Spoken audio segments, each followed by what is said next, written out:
Senior నేత నర్సంపేట మాజీ MLA Peddi Sudarshan Reddy ఆరోగ్య పరిస్థితిపై ఆరా తీసేందుకు బీఆర్ఎస్ అధినేత తెలంగాణ మాజీ ముఖ్యమంత్రి కల్వకుంట్ల చంద్రశేఖరరావు సికింద్రాబాద్లోని యశోద హాస్పిటల్ను సందర్శించారు.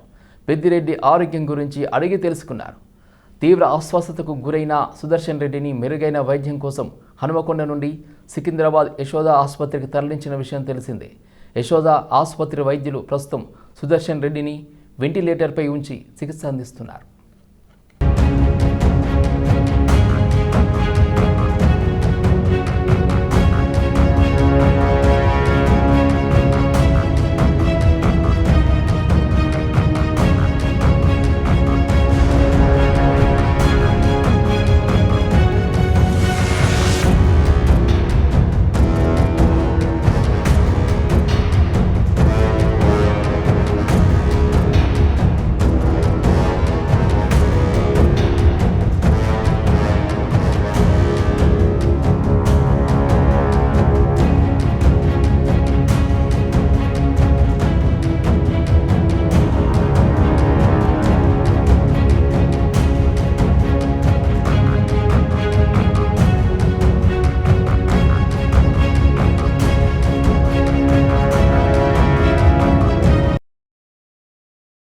మేడ్చల్ మల్కాజ్గిరి జిల్లా కీసర సర్కిల్ కార్యాలయంలో బీఆర్ఎస్ మల్కాజ్గిరి పార్లమెంట్ ఇన్ఛార్జ్ రగడి లక్ష్మారెడ్డి అధికారుల తీరుపై తీవ్ర అసంతృప్తి వ్యక్తం చేశారు. కీసర సర్కిల్ పరిధిలో జరుగుతున్న అభివృద్ధి కార్యక్రమాలకు స్థానిక ప్రజాప్రతినిధులు సంబంధిత ఎమ్మెల్యేలకు ముందస్తు సమాచారం ఇవ్వకుండా శంకుస్థాపనలు ప్రారంభోత్సవాలు నిర్వహించడం సరికాదు అని ఆయన అన్నారు. అధికార పార్టీ నాయకులకు మాత్రమే సమాచారం ఇచ్చి ఎలాంటి అధికార పదవులు లేని వ్యక్తులతో ప్రభుత్వ కార్యకలాపాలు నిర్వహించడం ప్రజాస్వామ్య స్ఫూర్తికి విరుద్ధమని రాగిడి లక్ష్మారెడ్డి విమర్శించారు. అభివృద్ధి కార్యక్రమాలు రాజకీయాలకు అతీతంగా జరగాలని అన్ని వర్గాల ప్రజాప్రతినిధులను భాగస్వామ్యం చేయాలని సూచించారు. దమ్మాయిగూడ డివిజన్లో మరి ఈ మధ్యకాలంలో డెవలప్మెంట్ విషయంలో మరి కొందరు ఇనాగరేషన్ చేయడం జరిగింది. మరి డెవలప్మెంట్ జరుగుతున్నది అంటే చాలా సంతోషం. ఇనాగరేషన్ చేస్తున్నారంటే ప్రజలకు సౌకర్యాల గురించి మరి పనులు చేస్తున్నారంటే మేము కూడా స్వాగతిస్తాం, సంతోషపడతాం. మరి ఈ మధ్యకాలంలో వారం రోజుల నుంచి వెళ్ళి 10 రోజుల నుంచి వెళ్ళి కొందరు నాయకులు కాంగ్రెస్ పార్టీకి సంబంధించిన వాళ్ళు మరి ప్రోగ్రాం అనేది చేస్తే ఇనాగరేషన్లు చేస్తే ఆఫీసర్లు చేయాలి, ప్రోటోకాల్ ఉంటుంది, ఎమ్మెల్యే గారికి తెలపాలి, ఎంపీ గారికి తెలవాలి, ఆఫీసర్లు ఉండాలి. కానీ కొత్తగా ఈ మధ్యన మరి రాజకీయ నాయకులు రూలింగ్ పార్టీ వాళ్ళు ఏదో డివిజన్ అధ్యక్షుడనో ఇంకేదో పోస్ట్ ఉందనో ఇంకేదో అని చెప్పి వాళ్ళు అఫీషియల్ ప్రోగ్రాంలు టెంకాయలు కొట్టడం, మరి మేమే ఓపెన్ చేస్తున్నాం అని చెప్పడం, మరి కాంట్రాక్టర్లను కూడా పిలిపించుకోవడం ఇవన్నీ జరుగుతున్నాయి. ఇది కరెక్ట్ కాదు. డెవలప్మెంట్ చేయాలి, కలిసికట్టుగా చేసుకోవాలి అనే పని ఉంటే, కాకపోయిందంటే ఆఫీసర్లు చేయాలి, ప్రోటోకాల్ మెయింటైన్ చేయాలని చెప్పి మరి ఇప్పుడే కమిషనర్ గారిని కలవడం జరిగింది. కీసర కమిషనర్ గారితో అన్ని విషయాలు మేము మాట్లాడాం. మరి ఇంకొకసారి ఎప్పుడే కానీ ప్రోగ్రాం చేస్తే ఆఫీసర్లు చేస్తారు, అందరిని పిలుస్తారు. రాష్ట్రంలోని 14 లక్షల మంది విద్యార్థులకు సంబంధించిన సుమారు 8,000 కోట్ల ఫీజు రియంబర్స్మెంట్ బకాయిలను వెంటనే చెల్లించాలని రాజ్యసభ సభ్యులు జాతీయ బీసీ సంక్షేమ సంఘం అధ్యక్షుడు ఆర్ కృష్ణయ్య డిమాండ్ చేశారు. ఈ మేరకు విద్యానగర్లోని బీసీ భవన్లో బీసీ నాయకులతో విద్యార్థి సంఘాలతో సమావేశం నిర్వహించారు. ఈ సందర్భంగా ఆర్ కృష్ణయ్య మాట్లాడుతూ పాత పద్ధతిలోనే ఫీజు రియంబర్స్మెంట్ పథకాన్ని కొనసాగించాలని కోరారు. బకాయిలు చెల్లించకపోతే ఈ నెల 31న రాష్ట్ర వ్యాప్తంగా విద్యార్థులు తరగతులను బహిష్కరించి నిరసనకు దిగుతారని తెలిపారు.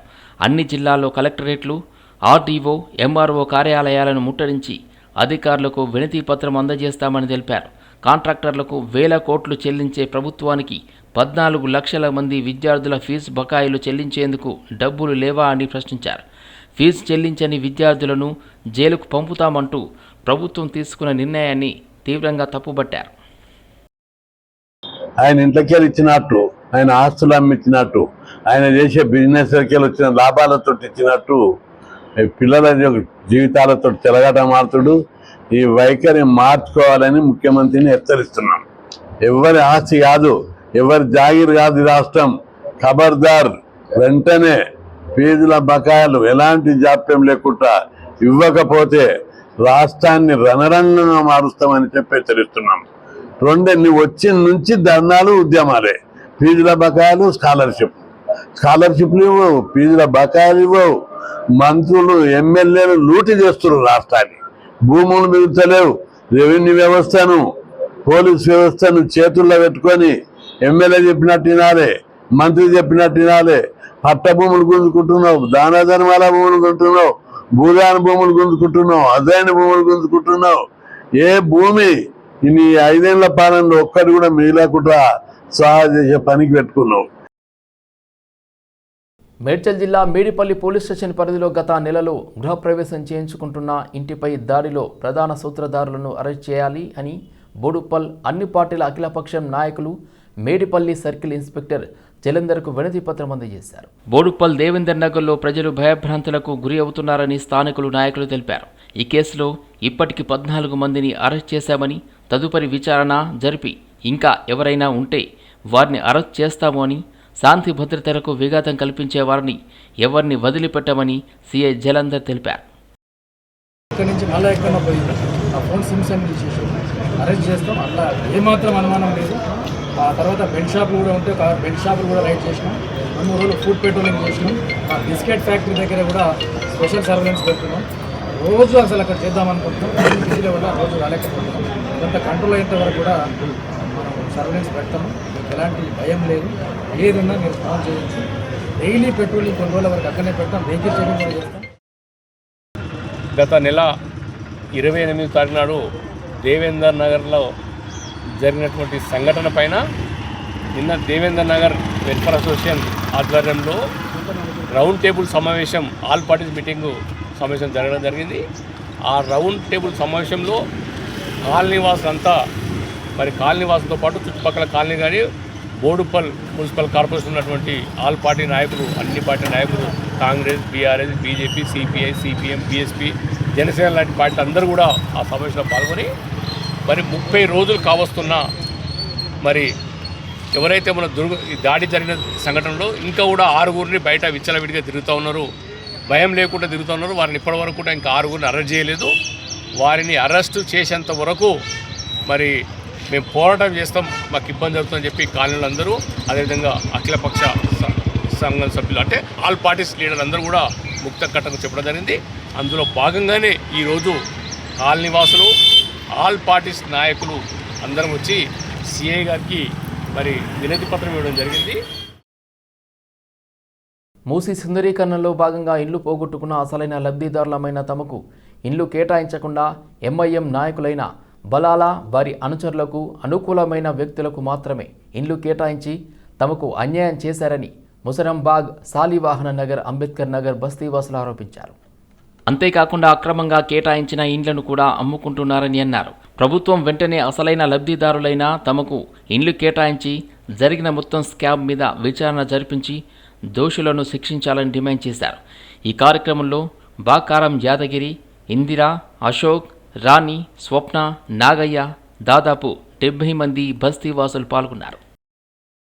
మేము గత 20 నుంచి 30 సంవత్సరాల వరకు అక్కడే జీవన ఉపాధి ఉంటున్నాము. కానీ ఈ మూసీ సుందరీకరణ భాగంలో మాకు చాలా అన్యాయం జరుగుతున్నది. అక్కడ నివాసం ఉండే మా జీవన ఉపాధి కోల్పోతున్నాము, మా గూడి కోల్పోతున్నాము, మా జీవన ఉపాధి కోల్పోతున్నాము. కాబట్టి మేము ఎవరం కూడా అక్కడికి జరిగే ప్రసక్తి లేదు. ఎందుకంటే మేము 30 ఏళ్ల నుంచి అక్కడే ఉంటున్నాం కాబట్టి మాకు అక్కడే ఇల్లు ఇవ్వమంటున్నాము. మూసీ సుందరీకరణ పేదవాని ఇళ్లకు అడ్డు రాకూడదని అంటున్నాము. ఇది పేదవారికి గుడిసెలు అడ్డ వస్తున్నాయా? కాదు. కాబట్టి తక్షణమే మాకు అక్కడ నివాసం ఉంటట్టు మాకు అక్కడే పట్టాలు ఇవ్వాలని కూడా కోరుతున్నాము. లేదయ్యా నువ్వు మూసీ సుందరీకరణ చేస్తున్నావు కాబట్టి మాకు డబల్ బెడ్రూమ్ ఇల్లు ఇస్తే మేము పోవడానికి కూడా సిద్ధంగా ఉన్నాము. కానీ ఈ 2024 నుంచి ఈ రోజు జూలై 2 తారీఖు నాడు జరిగిన అక్రమాల ఇళ్ల పైన తక్షణమే మీరు ఎంక్వైరీ చేయండి. హైదరాబాద్ లో ఒక 3000 స్లమ్లు ఉన్నాయి. ఆ బస్తీలకు సంబంధించి ఇక్కడ ఒక బస్తీ, ఎందుకంటే ఇక్కడ ఉన్న 35 సంవత్సరాల నుంచి వీళ్ళు ఉంటున్నారు. వీళ్లకు కనీసం వాళ్ళకి అక్కడ ఉండడానికి ఇల్లు కావాలని చెప్పేసి సార్లు వీళ్ళు అప్లికేషన్స్ పెట్టుకోవడం, ఆర్డీఓ దగ్గర పోవడం, ఎంఆర్ఓ దగ్గర పోవడం, కలెక్టర్ దగ్గర పోవడం, ఇవన్నీ కూడా జరిగినాయి. ఎన్నిసార్లు వీళ్ళు పోతున్నారు వస్తున్నారు, కానీ మీకు ఇచ్చేసినామంటే ఎవరికి ఇచ్చిండ్రు? ఇల్లు ఇచ్చిండ్రు ఎవరికి? ఎవరు తీసుకున్నారు? ఈ 3 తరాలు ఇప్పుడు 15 సంవత్సరాల నుంచి ఎవరెవరికి ఎన్నెన్ని ఇల్లు ఇచ్చారు అదంతా కూడా ఆర్టీఐ కింద వీళ్ళు తీసుకొచ్చిండ్రు. మరి అందులో వీళ్ళకు ఎవరికి ఇల్లు వచ్చినాయి, ఎవరికి రాలేదు అన్నది కూడా తక్షణం వీళ్ళకు విచారణ చేసి ఎవరైతే కనీసం అక్కడనే ఉండి ఉన్న వాళ్ళు ఉన్నారో వాళ్లకు ఆ ఇల్లు కేటాయించాలని చెప్పేసి ప్రధానమైన డిమాండ్. హైదరాబాద్ నగరంలో ఫ్లైఓవర్ల కింద ఉన్న ఖాళీ స్థలాలను వినియోగించుకునే దిశగా టీజీఎస్పీ డీసీఎల్ కీలక నిర్ణయం తీసుకుంది. ఫ్లైఓవర్ల కింద సబ్ స్టేషన్ల నిర్మాణాలు చేపట్టనున్నట్లు TGSP DCL chairman and managing director తెలిపారు. టీజీఎస్పీ డీసీఎల్ ఇంజనీర్లు ఈ వినూత్న ఆలోచనకు శ్రీకారం చుట్టారని ఆయన పేర్కొన్నారు. హైదరాబాద్ వీఎస్టీ స్టీల్ బ్రిడ్జ్ కింద ఏర్పాటు చేయనున్న సబ్ స్టేషన్ స్థలాన్ని విద్యుత్ శాఖ అధికారులతో కలిసి ఆయన పరిశీలించారు. ఈ సందర్భంగా జితేష్ వి పాటిల్ మాట్లాడుతూ ఫ్లైఓవర్ నిర్మాణానికి ఎలాంటి నష్టం కలగకుండా సబ్ స్టేషన్ నిర్మాణం చేపడతామని తెలిపారు. కొత్త సబ్ స్టేషన్ల ఏర్పాటుతో ప్రస్తుతం ఉన్న సబ్ స్టేషన్లపై లోడ్ తగ్గడంతో పాటు కొంత విద్యుత్ కనెక్షన్లకు మరింత సౌలభ్యం కలుగుతుందని చెప్పారు. ఈ స్టీల్ బ్రిడ్జ్ కింద ఇక్కడ ఉన్నాము, పిల్లర్ నెంబర్ 62 మరియు 64 మధ్యలో. సో ఇక్కడ మన ఇంజనీర్స్ చాలా వినూత్నంగా ఒక కాన్సెప్ట్తో ఈ ఫ్లైఓవర్స్ కింద బ్రిడ్జెస్ కింద ఉన్న జాగాకి ఎట్లా ఉపయోగించుకొని మనము సబ్స్టేషన్స్కి ఏర్పాటు చేసుకోవచ్చు ఒక కాన్సెప్ట్ అయితే మన ఎస్పీడీసీఎల్ ఇంజనీర్సే దానికి తీసుకొచ్చారు, మన డైరెక్టర్ గారు శివాజీ గారు మార్గదర్శనంలో. సో నాకు ఎంతో గర్వంగా ఉంది దాట్ మన దగ్గర చాలా ఒక ప్రోత్సాహం ఉన్న మన ఇంజనీర్స్ ఇట్లా వెతికారు. సో ఈ జాగాలో మనకి 2x8 MVA ఈ ట్రాన్స్ఫార్మర్స్ కన్ఫిగరేషన్తో ఒక సబ్స్టేషన్ మనం ఏర్పాటు చేయబోతున్నాము. దీంతో మనకి ఉన్న 2 సబ్స్టేషన్స్ మీద లోడ్ తగ్గుతుంది, అదేవిధంగా ఇంకా ఫ్యూచర్ గ్రోత్ ఏదైతే అవుతుందో దానికి కూడా చాలా మంచి సౌకర్యం అవుతుంది. సో హైదరాబాద్ మన పట్టణానికి ఒక లేటెస్ట్ మోడర్న్ సిటీ రూపంలో మనకి ఏం అవసరం ఉందో ఆ విధంగా ఇది ఏర్పాటు అవుతుంది. సైబరాబాద్ కమిషనరేట్ పరిధిలోని చందానగర్లో పోలీసులు ఓ రాబరీ కేసును చాకచక్యంగా ఛేదించారు. ఈ ఘటనలో 2 అంతర్జిల్లా నేరస్తులను అరెస్ట్ చేసి వారి వద్ద నుండి 5 మోటార్ సైకిళ్లు, ఒక మొబైల్ ఫోన్ను స్వాధీనం చేసుకున్నారు. ఏసీపీ శ్రీనివాస్ తెలిపిన వివరాల ప్రకారం ఈ నెల 22వ తేదీ రాత్రి సుమారు 11:30 సమయంలో చందానగర్ రైల్వే స్టేషన్ సమీపంలోని హుడా కాలనీలోని ఓ గుడిసె వద్దకు నిందితులు వెళ్లారని తెలిపారు. వీళ్ళిద్దరూ గత 5 సంవత్సరాలుగా నేర ప్రవృత్తి కలిగి ఉండి నేరాలు చేస్తూ ఉన్నారు. వీళ్ళు జూనియర్గా ఉన్నప్పుడే, మైనర్గా ఉన్నప్పుడే వీళ్ళు నేరాలు చేయడం స్టార్ట్ చేసినారు. ఈ విష్ణువర్ధన్ అనే అతను ఇప్పటి వరకు మొత్తం 11 నేరాలు చేసినాడు. అలాగే భానుప్రసాద్ అనే అతను మొత్తం 14 నేరాలు చేయడం జరిగింది. ఈ విష్ణువర్ధన్ అతను దాంట్లో 2 రాబరీ కేసులు, 2 పోక్సో కేసులు కూడా ఇతని మీద విష్ణువర్ధన్ మీద ఇంతకుముందు అయినాయి. మొన్ననే డిసెంబర్లో ఒకతను రిలీజ్ కావడం జరిగింది. అట్లా జనవరిలో ఒకతను జైలు నుంచి రిలీజ్ కావడం జరిగింది. దాదాపు 3-4 సంవత్సరాలు జైల్లో ఉండి అన్ని కేసులు ఒప్పుకున్న తర్వాత బయటకు వచ్చి మళ్ళీ ఈ నేరాలని మళ్ళీ కంటిన్యూ చేయడం మొదలు పెడుతూ ఉన్నారు. ఈ భానుప్రసాద్ అనే అతను ఇక్కడ పాపిరెడ్డి కాలనీలో ఉంటాడు. ఇతను విష్ణువర్ధన్ ఇక్కడ మల్లేపల్లిలో ఉంటాడు. ఇద్దరికి మ్యారేజ్ అయింది. ఒకతను విష్ణువర్ధన్ మేస్త్రిగా పనిచేస్తాడు. ఈ ప్రసాద్ ఇప్పుడు భానుప్రసాద్ పెయింటర్గా పనిచేస్తాడు. వీళ్ళు మొదటి నుంచి వీళ్ళు కలిసే అఫెన్సెస్ చేయడం జరుగుతూ ఉంది. ఈ మొత్తం మొన్న దాంట్లో మొన్న మేము ఈ ఒక అఫెన్స్ మన దగ్గర పాపిరెడ్డి కాలనీ దగ్గరలో ఒక బిల్డర్ ఉండేది. అక్కడ పోయి అక్కడ వాచ్మెన్ అతన్ని బెదిరించి అతని దగ్గర ఉన్న ఫోన్ గుంజుకొని చాకు పెట్టి అతనికి చాకు తోటి ఇంజురీ చేసి అతని ఫోన్ గుంజుకొని పోవడం జరిగింది.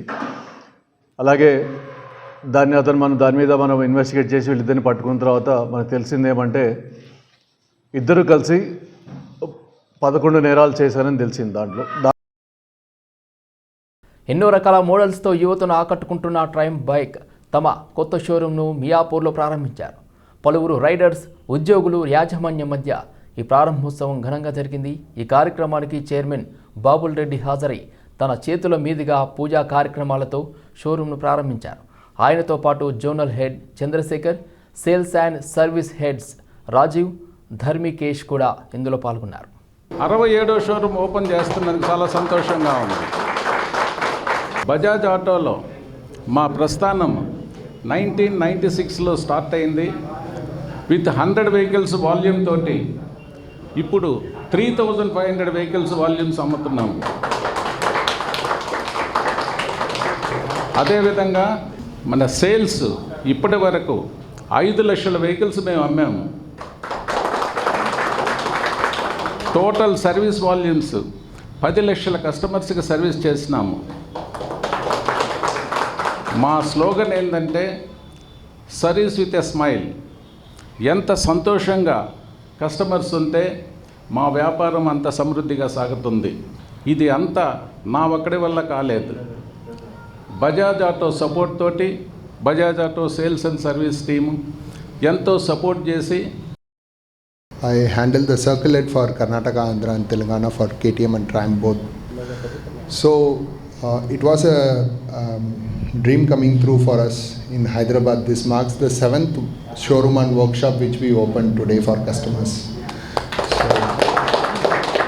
this is only possible only because of customers like you who have supported us all this way through. Around in last 3 years we opened the 7th footprint, and soon we are opening another 3 more footprint in Hyderabad for Triumph customers.